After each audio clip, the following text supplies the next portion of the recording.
Hey, mind reader. Mind reader? Were you thinking about me again? Coming up on Philosophy Talk, we do mind reading all the time. Why not also mind sharing? Sounds like science fiction if you ask me. Do you think I'm telepathic? No, you can use gestures, facial expressions, body language. Why not just use your words? It's not just the mind reading or the telekinesis, it's something else. The way we tend to move seems to be well designed to kind of make it easy for the other person to know that the reason we're moving our bodies is to communicate and not to do something in the world.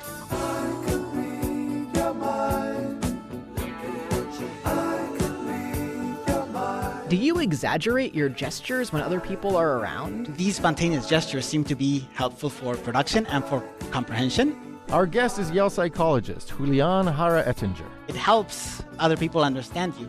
Mind sharing. Coming up on Philosophy Talk.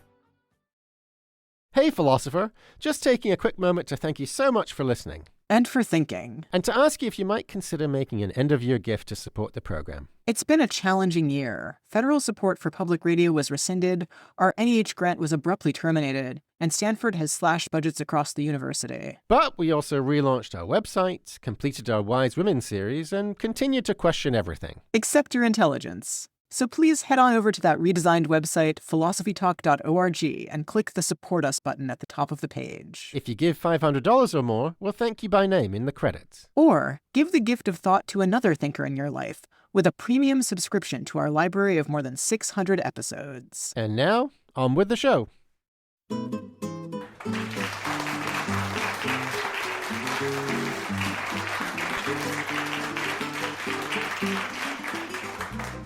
How do you know what someone else is thinking? Can you really put yourself in another person's shoes? Or are we always doomed to get it wrong? This is Philosophy Talk, the program that questions everything. Except your intelligence. I'm Josh Lanning. And I'm Ray Briggs. We're coming to you from the Stanford Humanities Center. Continuing conversations that begin at Philosopher's Corner on the Stanford campus, where Ray teaches philosophy and I direct the Philosophy and Literature Initiative. We're very grateful to the Stanford Symbolic Systems program for sponsoring this episode. Welcome, everyone, to Philosophy Talk.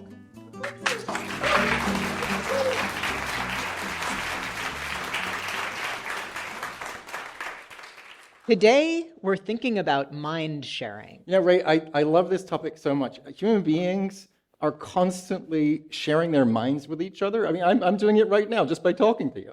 Yeah, and it's not just talking either. You know, I can tell just by looking at your face that you're excited to be here tonight and that you're kind of confused. How'd you know that? You're right. I'm actually a little confused. Look, here's what I'm confused by. We seem to be able to pick up on other people's beliefs, desires, and intentions, and we can do it, just like you said, even when they're not saying anything, right? We look at their movements, their gestures, their facial expressions, and just from that, like from the twitch of an eyelid, we know exactly what they're thinking. How do we do that? Well, I think we don't. You know, we're wrong all the time. You might think that, for instance, your friend is mad at you, but actually they're just really tired. Well, yeah, it's true. I read a study recently saying that we're all vastly overestimating how much time other people are spending thinking about us, which I don't know whether to think of as demoralizing or encouraging. Yeah, exactly. Like, you get it wrong all the time, and sometimes you're just puzzled. Like, why do people go on reality TV shows like Who Wants to Marry a Millionaire? What are they thinking? I don't know, Ray. I mean, is that really so complicated? Maybe they want to find love. Maybe they need a little attention. Maybe they're looking for a little pocket money. That was 3 possibilities. And you don't know which one is the right one. If you just get reduced to spinning out option after option after option, you've got no idea what's actually going on. That's only because I don't know them.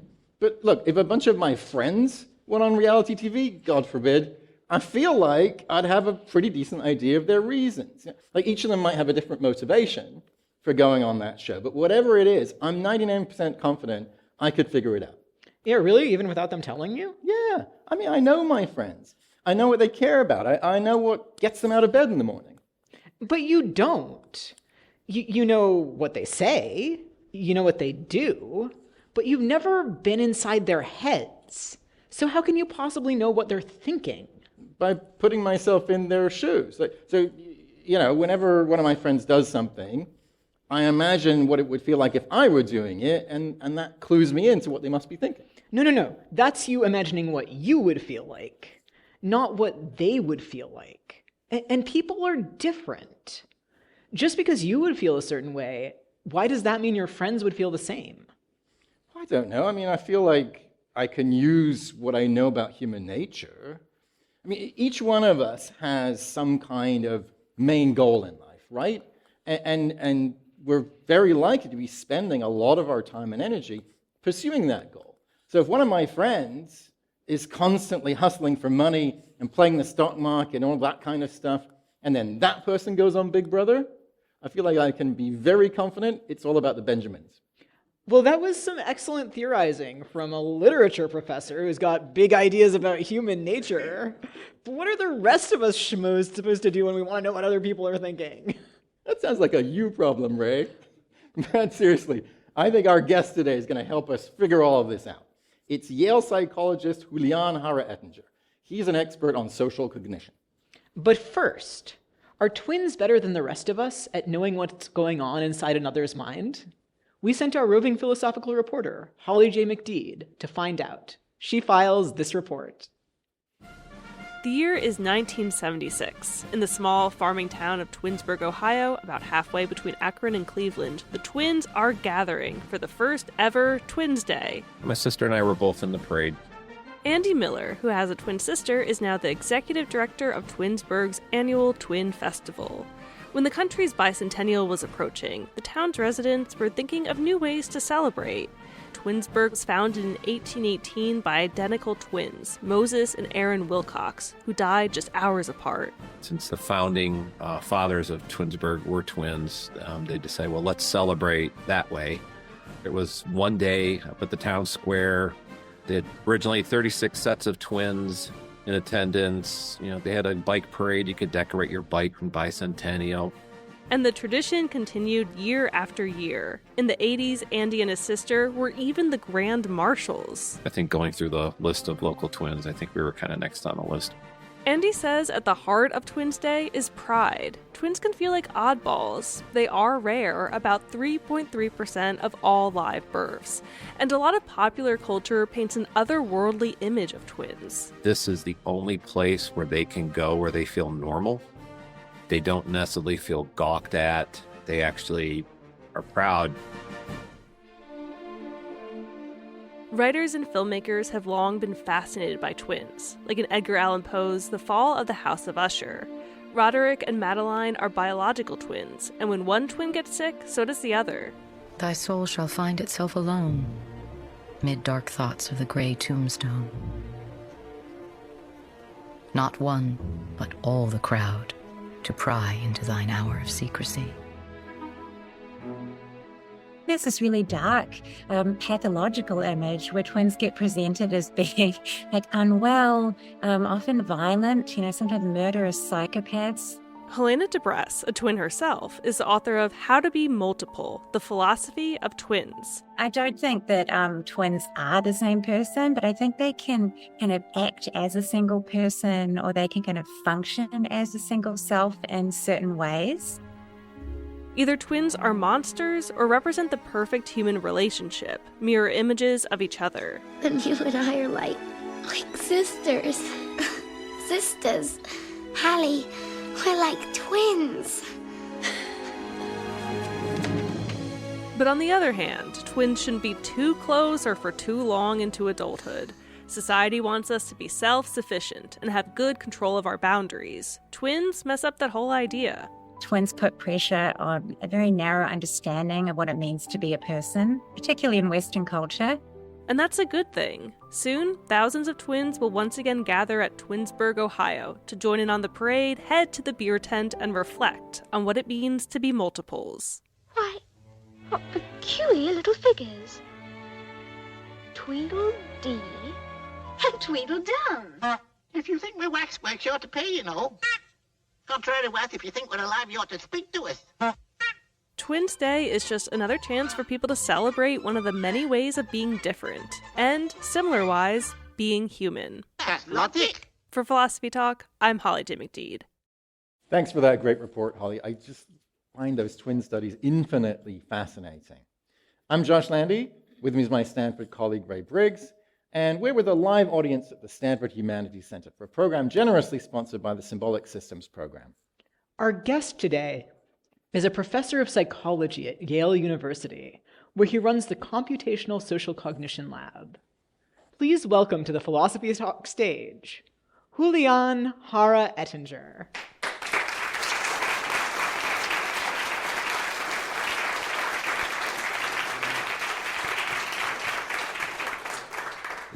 So Julian, I know you've been thinking for quite a while now about how we know what other people are thinking, but when did it first strike you as an interesting puzzle? It's my parents' fault. They love reminding me of my childhood social blunders.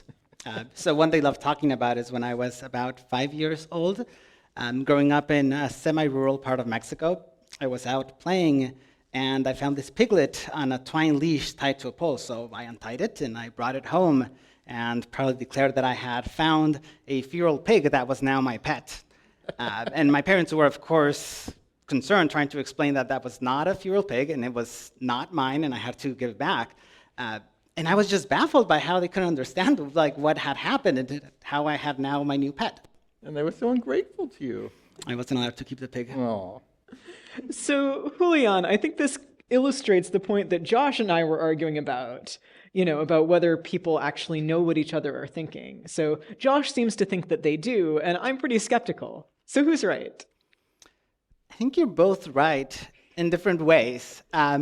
So, of course, we get people wrong all the time. I think that's one of the most memorable things about being human. You're just kind of sitting there wondering what was going on in that person's mind, or what happened, or when they say something that sounds off to you. But if you consider how many times you interact with another person in a day, there are just so many, and we're so good at quickly figuring out what's going on in other people's minds to the extent that it's important for what we're trying to do, that we just forget about it and we move on through our lives. So what makes the difference? Why do we so often get it right, but then sometimes get it wrong? I think it partially depends on the kinds of things that are really important to get right. So if you think about these common problems that we face all the time, like you're walking down the street and you need to avoid people that are walking in the other direction, or you're talking to someone and you're trying to figure out if they're paying attention to you or if they got distracted, or if it's someone that you really care about and you're really just trying to put in the effort to see what's going on in their minds. I think those are the kinds of situations where we need to be really good at it. And we fail in the cases where it often doesn't matter that much. So effort definitely makes sense that it would be part of it, but I can exert a lot of effort and still not be good at something. Why are we good at this really hard task? Yeah, that's a great question. I think in some sense it's because we can't afford not to be good at these basic things, right? We live this incredibly social life where we spend most of our time just interacting with other people, whether it's in person or online. And that's in some sense the key thing that allows us to do all of these amazing things, like having language and sitting here talking about whether we're good or bad at being able to understand other people's minds. And so, because we're constantly doing it all the time, right? So we're observing people's behavior and facial expressions, and on the basis of that, we're attributing beliefs and desires and intentions to them, and that allows us to predict their future behavior and to make moral judgments and to coordinate. What do you think it's mostly for? Either from an evolutionary standpoint or just why we should be grateful that we can do it. Is it mostly about things like this, where we're collaborating together and trying to produce a goal together? Yeah, of course, it's always hard to know why a certain cognitive capacity evolved, because unlike the evolution of bodies, which leave a fossil record, the mind doesn't. So we don't actually know why we got good at this. But I think a reasonable guess is that whenever you have creatures that want to live in a social group, it's just important to be able to understand a little bit the other agent's behavior and predict what they might do. And if you start developing those capacities, it seems like a very good way of doing it is being able to kind of represent the other agent that you're seeing or the other creature as having a mental life that's kind of like giving rise to everything that they do. And once you have that, then you can use it for all sorts of things, like persuasion and moral judgments and so on. This is Philosophy Talk, coming to you from the Stanford Humanities Center and we're thinking about mind sharing with Julian Jara-Ettinger from Yale University. Do you have a favorite gesture you use with your friends and family? What does it mean? How else do you communicate non-verbally? If you're happy and you know it, clap your hands. Along with questions from our live audience, when Philosophy Talk continues.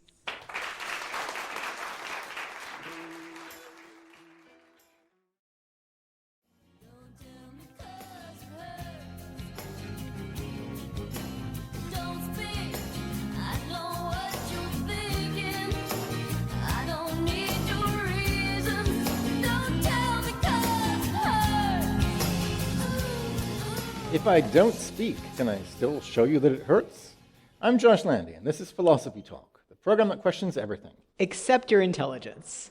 I'm Ray Briggs. Our guest is Yale psychologist Julian Jara-Ettinger, and we're thinking about mind sharing. Special thanks to Stanford's Symbolic Systems program for sponsoring today's episode. Do you have a question or comment for our guest? Share what's on your mind. Join the conversation by raising your hand, and Laura will bring the mic to you when it's your turn. So Julian, we've talked a little bit about how we can know each other's minds through sort of mind reading.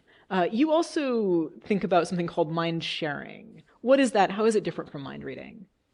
Yeah, I think in this question of how it is that we're able to understand each other so well, historically people have called this mind reading as kind of like trying to highlight that we're just amazing that we can just see someone's body movements and from that start to build a really good picture of what they're experiencing and what they know and what they want. But there's growing evidence that maybe that picture is incomplete. It's really a joint activity. Often the reason people can understand us is because we are motivated for people to understand what we're doing. So we know how to behave in certain ways to kind of like ease the problem of other people for them to know what's going on in their minds. So what's a good example of that? One of the best examples are these very kind of classical studies showing that if you have people do some of the most basic tasks, like reaching for an object, whenever someone else is watching, people tend to exaggerate their movements more than they would when they're alone. And they exaggerate in the right directions to kind of like help the other person realize what you're going for. Interestingly, that also happens when parents are in the presence of a baby. There's also evidence that in those cases, people tend to exaggerate their movements, kind of like trying to make it a little bit easier for the baby to understand what you're doing. So how much of that is on purpose and conscious, and how much of it is just automatic, and how do you tell? Yeah, I think it's a mixture of both. In these cases, these kinds of like variations that we do in our movement, I don't think we notice. I definitely don't. But there's, of course, many cases where we're very aware of what we're doing. Often, I mean, the most common form of mind sharing is this very explicit thing that we do, which is talking, right? Right now, we are explicitly, with a clear goal, trying to share what's going on in our minds. So we can be explicit, we can exaggerate our movements, we can indicate things with facial expressions. What about gestures? I mean, gestures seem like a thing that we do. Maybe I'm doing it right now. Radio listeners can't hear, but I'm using my hands a lot. Sometimes unconsciously, but sometimes consciously, right? We can, especially if you're from Italy. Italians have a fantastic range of gestures to communicate, it's time to go, or you're boring me, or you can't be serious. So what are those about? What are gestures about? Why don't people just say what they want to say instead of gesturing? Yeah, that's actually something that we've done a little bit of research on. First of all, there's good reason that you might want to use gestures on top of what you're saying. We know that actually helps with understanding. So when someone is trying to understand what you're saying, the addition of gestures helps. But there's many cases where it's just useful. Like if someone is far away and you want to wave at them, or if it's too loud, or as you're saying something, you want to multitask and point to highlight that you've noticed someone and you're greeting them. And in those cases, what we've come to find is that the way we tend to move seems to also be well designed to kind of make it easy for the other person to know that the reason we're moving our bodies is to communicate and not to try to do something in the world. So a very simple example is if you think of the thumbs up. When you give a thumbs up, you're kind of putting your hand in a weird position that makes it very difficult for you to like grab objects or do anything else. So if someone is watching you, when you take that body position, it's just kind of clear that you're not trying to act on the world. Another example of that is a gesture that's very common in Mexico. It's going to be tricky. I'm going to try to describe it. You basically take your palm and you raise it, and then you flip it so your palm is facing inwards. And that's a polite way of saying thank you. And again, it involves putting your body in a weird position that makes it very difficult to act on the world. So that's a very useful way to help people immediately know that what you're doing is a gesture. Are there any gestures that do double duty as useful actions, or is it always about doing something inefficient so that the person doesn't know you're trying to do something useful? Or sorry, knows that you're not trying to do something useful, but you're trying to communicate with them? Yeah, so there's an interesting distinction there where sometimes there's gestures that we use to communicate abstract concepts. So when I wave and I'm saying hi, that's not something physical in the world. So things like yes, no, hi, thank you. Those are in some sense easy because all you need to do is make sure that the person knows you're not trying to do something in the world, and they need to know what this gesture means. Then there's this whole other category of gestures that we produce, which is when we're trying to kind of pantomime something or teach something. And in those cases, there's less research on that, but it seems like it's this interesting balance where, on the one hand, you're trying to make sure it looks recognizable to what you're doing, but adding the right kinds of exaggerations to get people to know that you're not actually just doing the behavior itself. So one gesture I often do is to say, well, on the one hand, you might have this idea, and I put the idea somewhere in space in front of me. And on the other hand, you might have that idea. And you can look at the first idea, where I put it in space, or you can look at the second idea. Does that count as functional or arbitrary? How do I even think about that? I think we currently don't know. The problem with a lot of these kind of improvised gestures is that there's reason to believe that they're also helpful for our own thinking. So the ability to kind of like move our bodies as we're talking is just kind of like helpful in it. And it's this problem where these gestures, these spontaneous gestures, seem to both be helpful for production and for comprehension. And it's possible that that's just a side effect. Maybe we just like to move our bodies because it's helpful as we're thinking and we're kind of like trying to think with our bodies in some ways. And then it just happens to be coincidentally helpful that it helps other people understand you. So it's difficult scientifically to distinguish between those two forces. Let's talk a little bit about language, because it seems like there are equivalents of these things in language. Right? I think about interjections like oops. So if you knock something over and you're on your own, you might or might not say oops. Mm-hmm. But if you're watching me, you know, I want to let you know, presumably, I did not intentionally smash your mug in front of you. So do some aspects of language function this way as well? In other words, as a way to share our minds by introducing a bit more inefficiency? Like, I didn't need to say ouch. I expend a little bit of energy, and it's just for you. Is there some uses of language like that? Yeah, I think that's a phenomena that's been slightly understudied relative to the broad range of things that have been studied in language, but that does seem to be the case. So in the case of interjections, it is true that it's very convenient that we have all of these very brief sounds that help align what's happening in our minds so that other people can understand. So things like oops or oh or or like all of those you can think of as like very quick forms of mind sharing to help the other person keep good track of what's happening in your mind.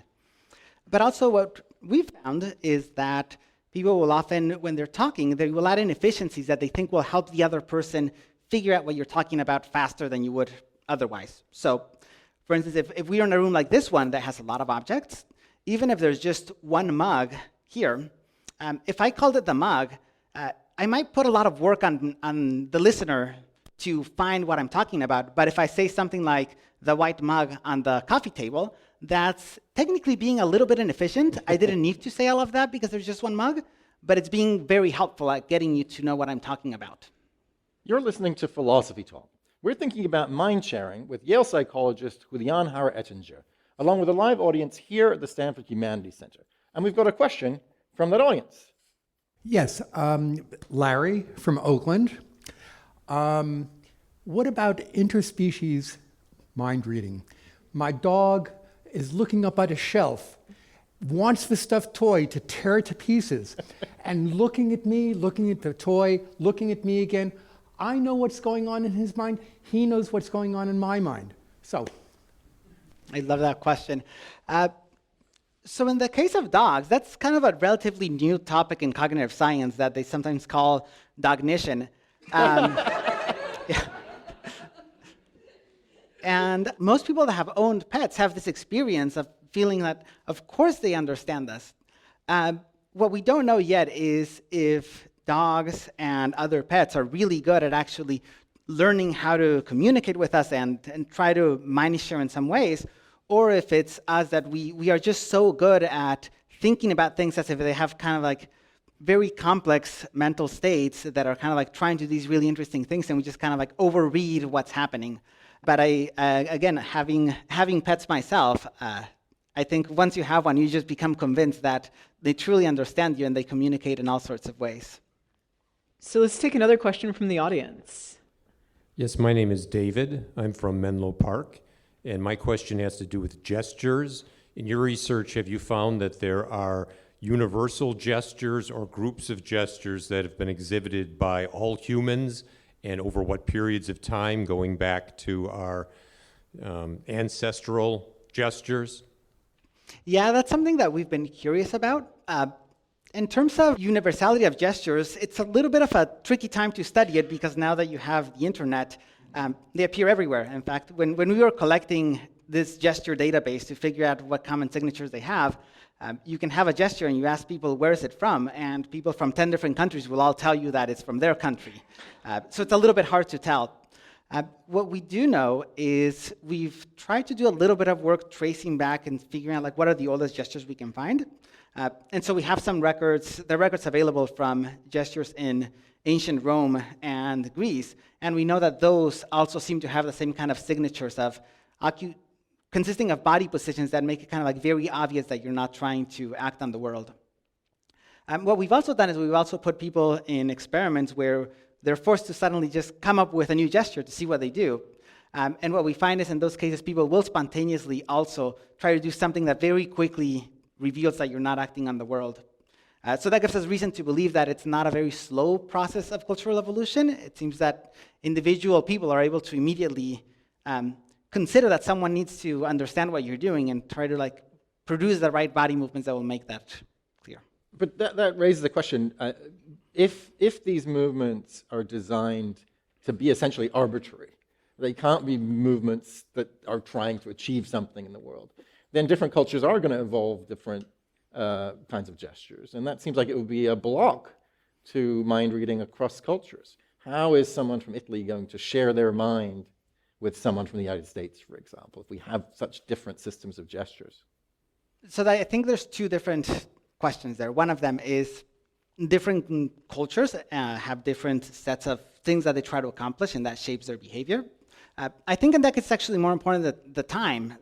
So compared right now to, say, 50 years ago, we have very different kinds of objects and technologies that we interact with.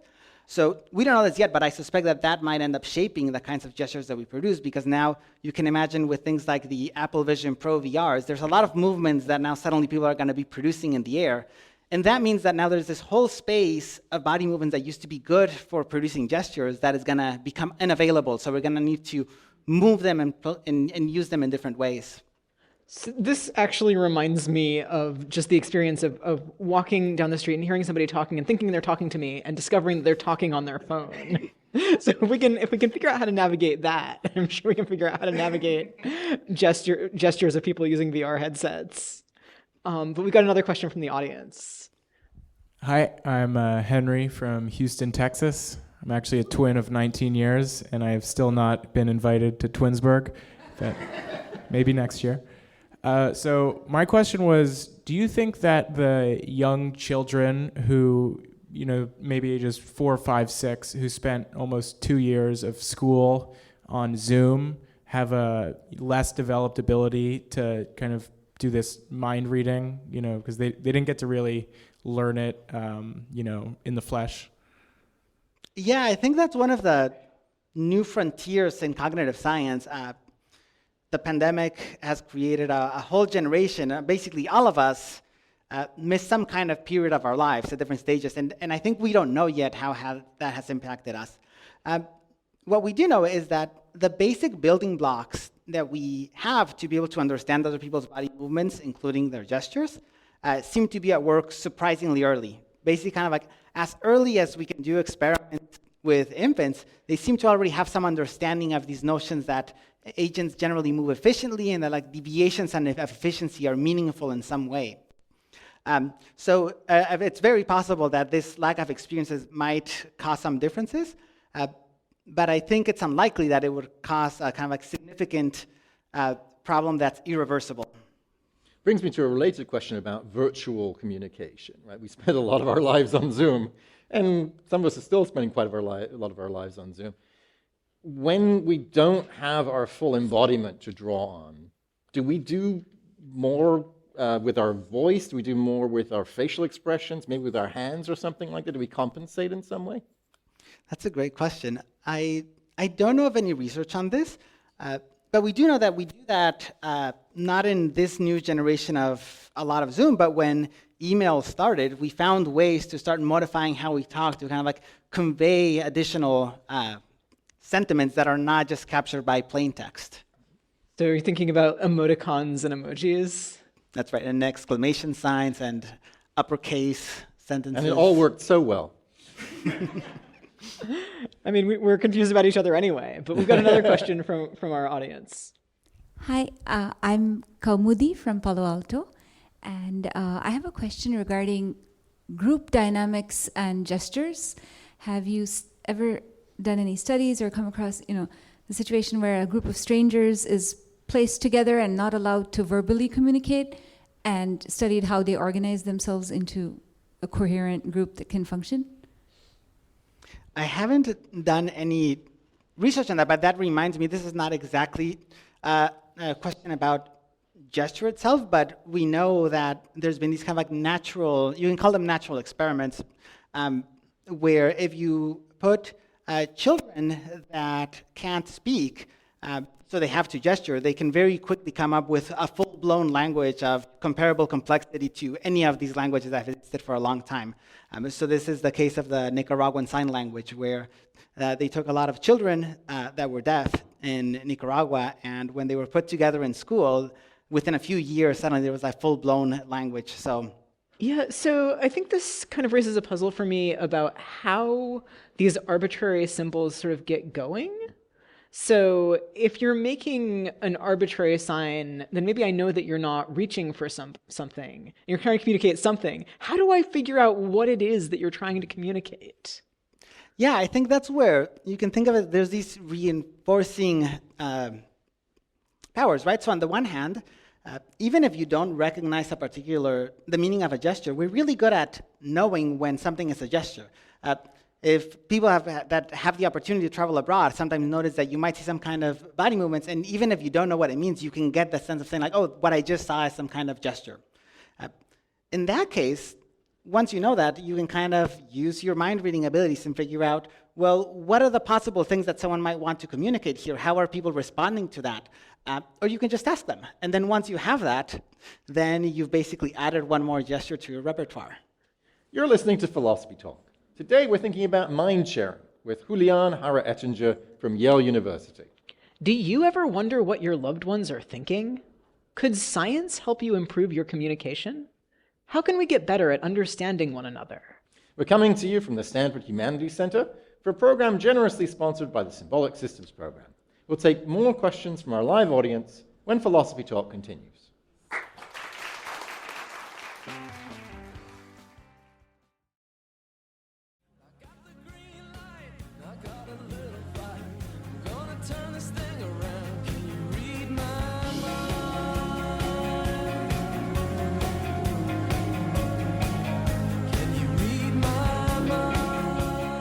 Can you read my mind? If not, I'll help you. I'm Josh Landy, and this is Philosophy Talk, the program that questions everything. Except your intelligence. I'm Ray Briggs. Our guest is Julian Jara-Ettinger from Yale University, and we're at the Stanford Humanities Center, thinking about mind sharing for a program generously sponsored by Stanford Symbolic Systems. So Julian, these are such interesting psychological questions and insights. I'm wondering if people can use what you and others have discovered to communicate better with their friends and family. Yeah, I think the main lesson in a lot of this research is that, well, first of all, we're remarkably good at a lot of mind reading and understanding people very quickly. But for that reason, sometimes we can overestimate how much people understand what's going on in our minds. And what we're finding is that it's not just about mind reading, it's about mind sharing. So often when we have the experience that someone gets us wrong in some way, we can feel some frustration and feel like maybe this person didn't care that much about me or they weren't paying attention. And another way of thinking about it is saying like, well, we have to also mind share, and it's okay if sometimes someone doesn't get us right and we need to help them. So we have a kind of almost a moral obligation both to understand other people and to help other people understand us. Know what we're thinking. So one thing that I often run into and struggle with is trying to figure out whether I've correctly mind shared. So once I've tried to share what I'm thinking, there's this extra step of, did the other person get me? Are there ways to get better at that, or do you have advice about that? Yeah, there's some research on this in language, and I think the basic lesson there is sometimes we don't have to worry too much. As we're talking, sometimes we can accept that we're not going to say exactly the perfect thing and it might not be right, and the other person is going to help us. This is often called repair. So as you're speaking, if you say something confusing, the other person can just ask for clarification, and then you can just move on from there. So you don't have to feel like the whole burden on saying everything perfectly clearly is on you. You can just give it a shot, and if it doesn't work, they'll let you know. And how does neurodiversity play into all of this? I think historically, particularly in the case of autism, there was this really big idea that autism was in some sense a deficit of mind reading. That was a very popular idea that received a lot of attention, but it seems to not necessarily be the best theory that explains the full both spectrum of neurodiversity and the autism spectrum disorders, and also the full range of things. So I think what's clear is that some neurodiverse people, and it's common in autism, sometimes have trouble mind reading or understand situation, and those are also particular cases where just being helpful is the best thing to do. I think I have a question about how to identify why somebody has failed at mind reading, even if it's myself who I'm trying to identify their error. So mind reading seems like a kind of complicated skill that requires you to do a lot of other little things that aren't mind reading. So for instance, if I want to know what Josh is thinking by looking at his face, I have to be able to see his face properly. And maybe I have to not be in pain or distracted by other stimuli. So is there a specific ability of mind reading that you can isolate? Or when I have failures, like, should I sometimes be looking for other places? In other words, is it my fault? That's what you're saying. Exactly. Of course it is. Yeah, what we know so far is that it's a mixture of both. So there's certain processes that seem to be automatic and inevitable. So they seem to be happening within perception, that we can quickly detect things like attention and other people's intentions.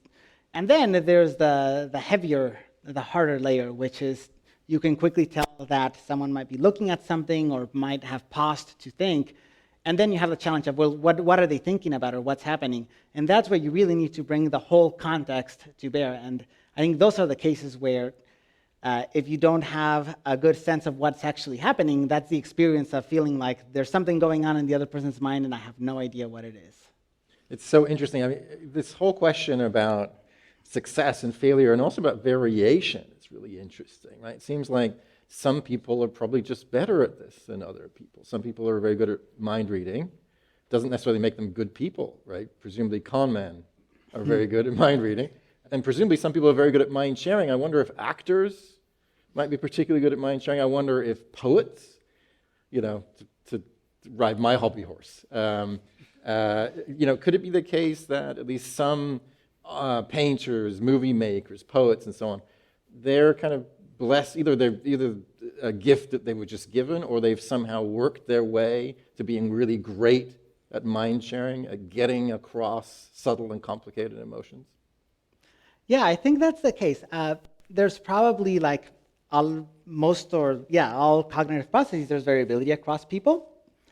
What I would suspect, though, is that it's not just that some people are objectively better in every possible way. It's rather mind reading involves a lot of different situations and a lot of context, and we develop certain expertise. That's I think, also what happens when we develop expertise with certain people. When we know someone very well, we know very quickly how to mind read and mind share in ways that we can't do when we meet a stranger or someone from a different culture. We have another question from our live audience. Hi, I'm Ray from San Mateo. I grew up in the deaf culture, and expression and facial expressions and gestures are obviously important in American Sign Language, ASL. And given that also children in bilingual, meaning oral hearing households, will sign before they speak, and given that gesture is so fundamental to that language, is there any evidence that the deaf are more accurate mind readers or more effective mind sharers than oral speakers? That's a really interesting question. I don't know of any research that has tested that. And I think it would go back to this, my best guess, if I had to speculate, is that probably, yes, in some ways they are better mind readers because they're facing different kind of social demands in their everyday lives. And I think, again, like everyone, we ultimately live a certain kind of life that requires certain kinds of social interactions, and that kind of practice just makes us good. So actually, yeah, one study that we've done is we have tried to isolate how good we are at inferring different kinds of mental states. And what we find is that people in general are very good at inferring some mental states, like what other people like. If you see someone pick a few things, it almost feels obvious what they like. Inferring what other people know gets a little bit harder. But then if you move to inferring how other people see the world, and in these hypothetical cases where people might see the world different than you do, people struggle a lot. But if you just keep giving them a little bit of practice and have them do it over and over, within the span of 10 minutes, they start getting a lot better. So there's reason to believe that there are these differences, but we can very quickly adapt to the kinds of inferences that we need to make. So we've got another question from our audience. What's your name and where you're from, and your question or comment? Hi, my name's Catherine, and I'm originally from the UK. And my question is, where do overthinking and second guessing fit into all of this? Because I find that a lot of the time I get things correct when I interact with someone and I do know what they're thinking, and then later on I'll second guess myself and think, oh, were they really annoyed at me, and sort of change things in retrospect. So where does second guessing fit in? Yeah, I mean, there's second guessing is something that we all experience, and not only in social situations, but it can happen all over the place. I think in the case of mind reading, it's the challenge is that there's so many different things that someone could be thinking that there's always space to think more about it. So it's like an infinite pool of possibilities. So I think that's a case where the more you think about it, you can always keep coming up with new and new possibilities of what might be happening in someone else's mind. And that basically makes it kind of an impossible task. Like you can just, every time you think more, you realize there's more to think about. And I think that's part of what makes it difficult when we really try to get someone right and we try to kind of like exhaustively explore the possibilities. Okay, but we've been operating as though it's always, the more you know, the better. The more access, the better. The more sharing, the better. But are there contexts where we want a little bit of privacy in our minds, or we're all wandering through our days being a little bit inauthentic just to get through our day, right? And sometimes we're competing rather than being collaborative. Aren't there times when people are trying not to mind share? I mean, how does that work if we're unconsciously prompted to share? Yeah, absolutely. I think this is something that there's not too much that's known about yet, but intuitively it does feel like there's many cases where we don't want to mind share, and we know how to do it. We can just decide to just look down and not move our bodies and, yeah, exactly, have poker face. And of course, there's also many cases where we don't care to know that much about other people's minds. Like if you're walking in a busy train station and you're just trying to get to your train, every single person that's walking by, you don't need to know exactly what they know about the train station, what they're trying to accomplish. You just need to know roughly where they're going and forget about the rest of that's going on in their minds. Next question from our audience. Larry from Oakland again.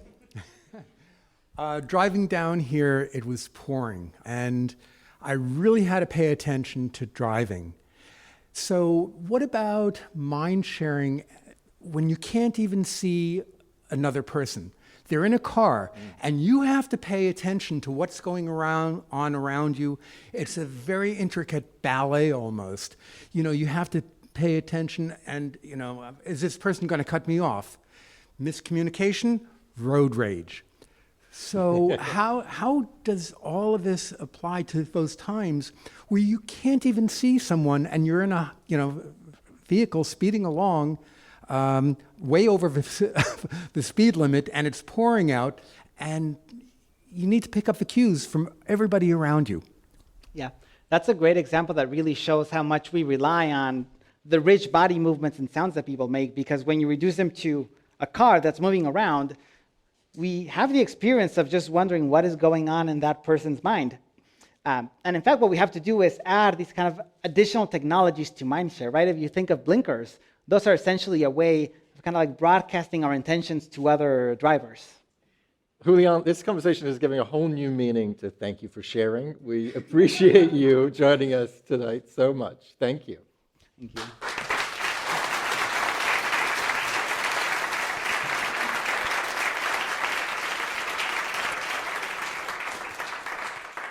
Our guest has been Julian Jara-Ettinger, professor of psychology at Yale University, where he runs the Computational Social Cognition Lab.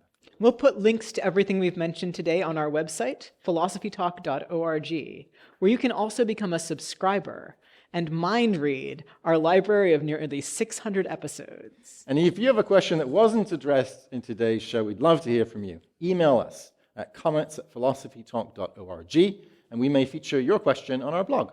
Now, a man so fast he's already read your mind. It's Ian Scholes, the 60-second philosopher. Ian Scholes, it seems that the power to read minds is something we all fear. One of those fears we picked up from mythology and B-movies, like fear of quicksand or bottomless pits, or someone entering from a secret passage to drop a tarantula on your pillow as you sleep in the bedroom of the enormous house you might inherit from the sinister uncle you haven't seen since you were a child. If someone can read your mind, they might know that you're secretly the avatar of an Egyptian princess, for example, which draws the attention of the mummy in the local museum who comes lurching to your house to drag you off to be his immortal bride. Who needs that? The ability to read minds is sometimes an idle fantasy, like flying, invisibility, getting 3 wishes from a genie, or going back in time to rehab that conversation that got you kicked out of the house. Reading minds means you can see if a person is really into you or is lying about being in the CIA, or where he goes when he goes away for 2 weeks every other month or so. There goes the through line of every other true crime story.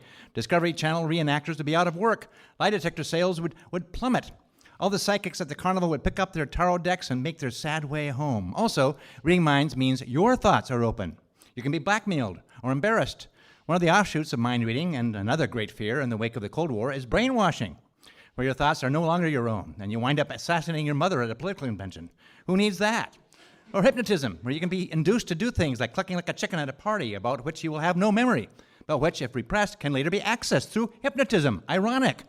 There's a big subset of pornography devoted to hypnotism and mind control, and a hefty chunk of mysteries whose solution turns around either a victim hypnotized to walk into a buzzsaw or a killer hypnotized to pull a trigger. Sherlock Holmes could read minds or at least trace intentions just by looking at stuff people had lying around, like scuffed shoes or a snake coming down from the ceiling or the footprints of a giant hound. Hypnotism has been a major factor in the Truth About Flying Saucers department, not to mention the Satanic Pedophiles department. The early 20th century was full of sinister hypnotists like Svengali and Dr. Mabuse, not to mention the rampant abuse of truth serum. Nowadays, we don't even need hypnotism. We conned ourselves into thinking that Taylor Swift rigged the Super Bowl, that there was a dungeon underneath the D.C. pizza parlor, that Putin was just a regular guy. Some beliefs live in that gray area where dwell Santa Claus, professional wrestling, and Bitcoin. Not quite fairy tale, not quite real, or only real as long as you believe it, like seeing a ghost or a UFO or the Blessed Virgin Mary. In a famous experiment, people were led to believe that they had had their picture taken with Bugs Bunny at Disneyland when they were a kid. They remembered it vividly, even though Bugs is not a Disney character. If he showed up at Disneyland, Goofy would tear him to ribbons with his soft gums. So the mindscape of America can be horrifying and comforting at the same time. Recently, science has suggested that consciousness is a quantum wave that connects to the entire universe. So that's reassuring. It makes mind reading seem like it can be a snap once we suss the algorithms around that and how to surf snaggy synapses using only our brain. Of course, they could be surfing your brain as you're surfing theirs, which could be migraine-inducing or just chaotic. I mean, what are those thoughts? If you're thinking of a dog, for instance, well, which dog? The dog you had when you were a kid? How would I know that? Is it Lassie? Old Yeller? Goofy? Is Goofy even a dog? Many thoughts have been wasted on that one. I've had them all. Then there's the Jedi mind trick. These are not the droids you were looking for. But they were the droids you were looking for, weren't they? But then you wouldn't have had the movie franchise, I guess. Just a bunch of unemployed stormtroopers playing 3-card Monty in the welfare line. That's what I'm thinking. But you probably already knew that. I gotta go.